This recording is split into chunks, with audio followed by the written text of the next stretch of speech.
दोस्तों इनका नाम है राहुल, ये हरिद्वार के रहने वाले हैं। इन्होंने अपने इंस्टाग्राम पर एक पोस्ट किया, वो इनका पोस्ट वायरल हो गया। उस पोस्ट को मैं इस फोन से पढ़ के सुनाने वाला हूँ और वो लाइफ चेंजिंग पोस्ट भी हो सकता है आपके लिए, तो ध्यान से सुनना और सुनने के बाद वीडियो को शेयर कर देना किसी अदर पर्सन के पास ताकि वो भी सुन पाए। तो स्टार्ट करते हैं। मेरा नाम राहुल है। मेरी उम्र 28 साल है। अक्सर मुझे सर्दी जुकाम हो जाता था, बाल गिर रहे थे मेरे और छोटी सी चोट भरने में हफ्तों लग जाते थे। घर वाले कहते थे कि कमजोर हो गया है, शायद काम का स्ट्रेस है, लेकिन असली वजह थी जिंक। ठीक है, जिंक की डेफिशिएंसी थी उसके अंदर, राहुल के अंदर। फिर बाद में उन्होंने लिखा है कि दोस्तों हमारे शरीर में जिंक की मात्रा बहुत ज्यादा नहीं होती, कुल शरीर के वजन का 0.003% ही, लेकिन इसका रोल बहुत बड़ा है। किसका रोल? जिंक का रोल बहुत बड़ा है।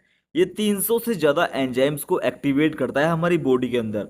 हमारी इम्यूनिटी सेल यानी कि टी सेल, एनके सेल को मजबूत बनाता है। डीएनए और प्रोटीन सिंथेसिस में बहुत जरूरी है, यानी ग्रोथ और रिपेयर का मास्टर मिनरल जिंक है। ठीक है, बच्चों में हाइट और ब्रेन डेवलपमेंट के लिए बहुत ज्यादा जरूरी है। इसकी कमी से क्या क्या लक्षण हो सकते हैं? बार बार इन्फेक्शन होना, यानी कि कमजोर इम्यूनिटी वही है।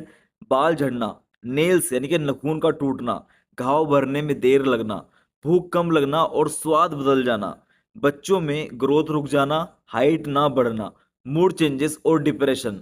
और यही सब मुझे हो रहा था, ये राहुल बोल रहा है। राहुल आगे लिखते हैं कि आपको जिंक कहाँ से मिलेगा, इसके डाइटरी सोर्स क्या क्या है। कद्दू के बीज यानी कि पंपकिन सीड्स, तिल, मूंगफली, बादाम, काजू, दालें और चने, दूध, दही, होल ग्रेन्स। डॉक्टर ने मुझे बताया कि अगर तुम डाइट से रोजाना 8 से 11 mg जिंक ले लो तो सप्लीमेंट्स की जरूरत ही नहीं पड़ेगी। राहुल आगे लिखते हैं कि WHO के मुताबिक दुनिया की 30% आबादी में जिंक की डेफिशिएंसी है। बच्चों में जिंक डेफिशिएंसी की वजह से न्यूमोनिया और डायरिया के केसेस ज्यादा होते हैं। वुंड हीलिंग के लिए जिंक को नेचुरल बैंडेड कहा जाता है। लास्ट में राहुल बोलते हैं कि कुछ ही महीनों में मेरा शरीर बदल गया।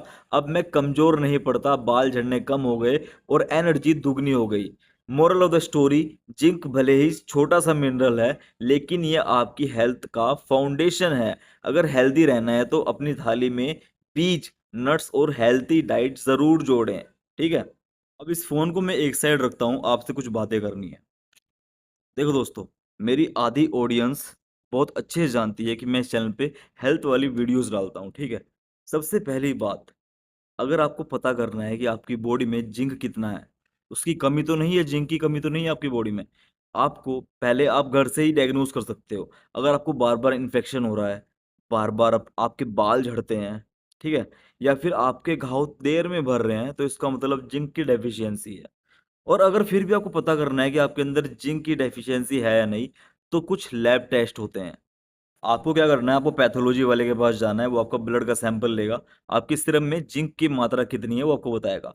इसकी नॉर्मल रेंज 70 से 120 माइक्रोग्राम पर डीएल होती है। इसके बीच बीच में अगर आपका आ गया तो अच्छा है, अगर 70 से कम आया तो इसका मतलब ये समझ लो आपके अंदर आयरन की डेफिशिएंसी है। और दोस्तों कभी कभी अच्छे डॉक्टर क्या करते हैं, हेयर जिंक एनालिसिस भी कराते हैं, यानी कि आपके बालों का एनालिसिस होगा लैब के अंदर। इसमें क्या करते हैं, आपके बालों का सैंपल लेकर लॉन्ग टर्म जिंक स्टेटस देखा जाता है। लेकिन ये रूटीन टेस्ट नहीं है, ये ज्यादातर रिसर्च या फिर स्पेशल केसेस में किया जाता है। लेकिन दोस्तों यहाँ पर सबसे मजेदार बात यह है कि सिर्फ ब्लड रिपोर्ट्स देखकर फाइनल डायग्नोसिस नहीं होता। दोस्तों जिंक लेवल ना इन्फेक्शन, स्ट्रेस, फास्टिंग और हाल ही में खाए गए खाने के ऊपर भी डिपेंड कर सकता है। इसलिए डॉक्टर हमेशा आपके symptom, diet history, test reports, इन तीनों को मिलाकर ही जिंक डेफिशिएंसी कंफर्म करते हैं। फॉर एग्जांपल इस राहुल भैया वाले केस में देख लो, इनका जो सीरम जिंक है वो 70 माइक्रोग्राम पर लीटर आया था। साथ ही साथ इनको जुकाम भी हो रहा था और बाल झड़ रहे थे,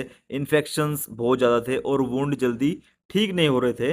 तो डॉक्टर ने इसको जिंक डेफिशिएंसी मानकर उसको जिंक सप्लीमेंट दिया और जिंक डाइट बताई। ठीक है, तो इस तरह से होता है। तो अगर आपके अंदर भी जिंक की डेफिशिएंसी है तो आप पैथोलॉजी लैब पे अपना सीरम जिंक टेस्ट करा सकते हो। ठीक है, वो सस्ता टेस्ट होता है और आपको पता लग जाएगा कि हाँ भाई मेरा जिंक कितना है, तो आप उसी हिसाब से डाइट ले सकते हो और एक हेल्थी जीवन स्टार्ट कर सकते हो। वीडियो को शेयर करना सभी फ्रेंड्स के पास ताकि सभी को नोटिफिकेशन आ जाए कि भाई जिंक टेस्ट जरूर कराना है। Share this video to everyone.